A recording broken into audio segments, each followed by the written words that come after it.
Natural Samoa water, the taste of nature.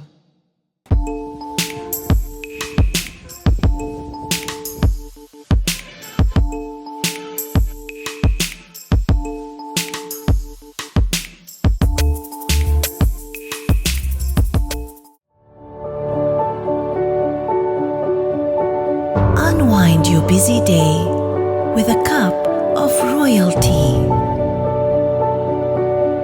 Royalty, complete satisfaction with every sip.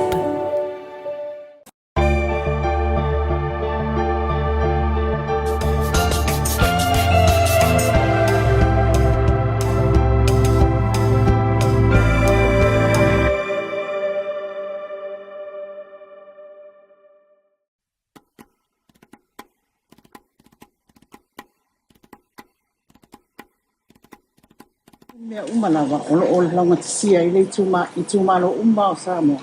Ngon whaafitai, whaafitai mo whaafisiri. Au tō whaafonga whai la ula unga na whai. E le i fua i unga ni ula honna. Pe le i fua tia e se manatu.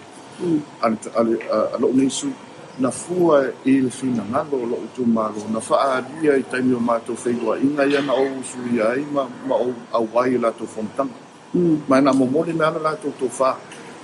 Nga la lango i le whina ngalo le mālo. Ia te ole mafuanga na.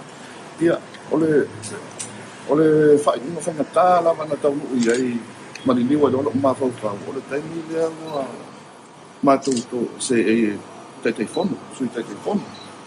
Ia, au mai le ave ai, a mea tauna mātou saingi se tusi ave mātou te whamawai mai ai na mātou ese mai tō whinga ia. Ila ola tato nunga, e whai tai na tō whia e vai maunga. E le tala whia ngai. Ele tala whia ngai mai le o matasi maro'u masoko vai-vainga. Ile au wala e tai e o tumalo. Pea whai ai mana au whase ese mai mātou ma tō whina i. Nadia. Any other question? Yeah, sono ia. Wai sa uni lai te ko i whai whainga pālita. Whaafitai mo visiri. Ia, ole ngā muna ia le eise si alu ni e o whainga pālota sona maltinoa. Mai o se awala whaingatā. Ele whai mo whie. Ia, ele tele o tangata tatua tunu e mo o le tūlanga le na o dobo. Le na o ai.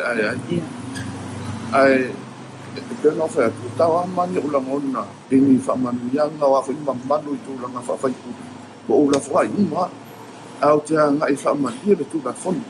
A whai o le whina ngalo lea peo no whailo atu. O le malifa. Ma fuli ia lo i tūmano. Whaaari le nganga whatemukarasi e ala i langa pānota.